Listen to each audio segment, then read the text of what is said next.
Just before 2 a.m., one December night in 1984, the voice of a young but tenacious-sounding girl broke across the New York airwaves on Mr. Magic's Rap Attack, one of just 2 radio shows devoted to rap in the city. There was nothing slick about it, no hook or melody over the crunchy boom-bap beat, just 4 straight minutes of rhyming from an MC who called herself Roxanne. "I hope you got that on tape," said host Mr. Magic, "because you might never hear it again." He couldn't have been more wrong.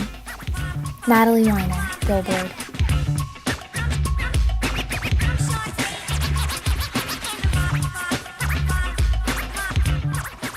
Lolita Shanté Gooden was born in Queens, New York in 1969, where she grew up in the Queensbridge Housing Project, home to many other hip-hop artists. Shanté described life in the complex as about, quote, being able to rhyme all the time about anything, hearing other people battling from the window and thinking, just wait until my turn comes. Shanté started rapping when she was just 9 years old. As she got older, her family and friends began to take her to battles throughout the city, where her freestyling flair and competitive edge shined. Although still just a middle schooler, she won regularly against older male competitors. Yo, EMD? Yeah, what's up, man? At the time, rap music was still an emerging genre, strictly male-dominated and full of misogynistic lyrics. One such track entitled Roxanne, Roxanne had risen to popularity on Mr. Magic's Rap Attack radio show, recorded by a group known as UTFO, Untouchable Force Organization, made up of members Kangol Kid, Educated Rapper, Dr. Ice, and Mixmaster Ice. In their rap, they insult a beautiful fictional woman called Roxanne after she resists their advances. The song was popular among audiences who felt they too had a Roxanne in their life. UTFO was expected to make an appearance at a local show, but pulled out at the last minute, leaving organizers Mr. Magic, Tyrone Williams, and Marley Marl in a financial dilemma. As they discussed the matter just outside the Queensbridge Housing Project, young Shanté, who lived close by, overheard their frustration with UTFO. Williams recalls, "We're discussing this problem in front of Marley's building, and some little girl says, 'Why don't you let me make a tape dissing them?' I say, 'Go away, little girl, we got bigger problems.' But Marley Marl took her up on her offer, and the next day, the recording of her freestyling over the Roxanne, Roxanne beat, dissing each member of UTFO in turn, had been made.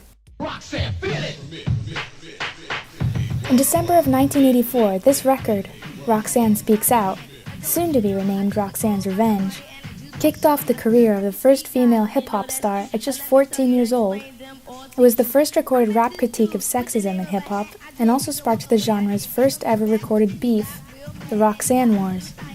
After the track played on Mr. Magic's radio show, Lolita Shanté Gooden would from then on be known as Roxanne Shanté, and all 4 of them would become local celebrities. Yo, Kango. Yeah, what's up, girl? I'm the real Roxanne. UTFO took the track personally and decided to create their own answer record, finding female MC Adelaida Martinez to rap the real Roxanne. At a time when rap music hardly ever made its way onto the airwaves, Roxanne, Roxanne, Roxanne's Revenge, and The Real Roxanne were breaking the charts. The Roxanne Wars had become a hip-hop soap opera, sparking answer records from around the country. From Sparky D's defense of her friends in UTFO, Sparky's Turn, Roxanne You're Through, to tracks such as The Parents of Roxanne, Yo, My Little Sister, Roxanne's Brothers, Roxy, Roxanne's Sister, Do It Ricardo, Roxanne's Man, and The Final Word, No More Roxanne, Please. Shanté went on to tour for nearly 4 years.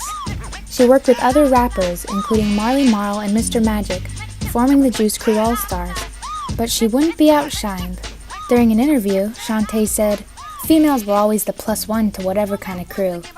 From a very early age, I was like, when I come, it's going to be Shanté plus whoever the fuck she brings." Her schedule was demanding. She was sometimes playing 3 gigs in 3 different states in a single day, all the while conducting interviews, meeting with press, making records. According to her, "I didn't want to be second best. I didn't want to be the best girl. I wanted to be the best." After 4 years of her grueling but successful career, she retired from the music business, still in her early 20s, to get her master's degree in psychology.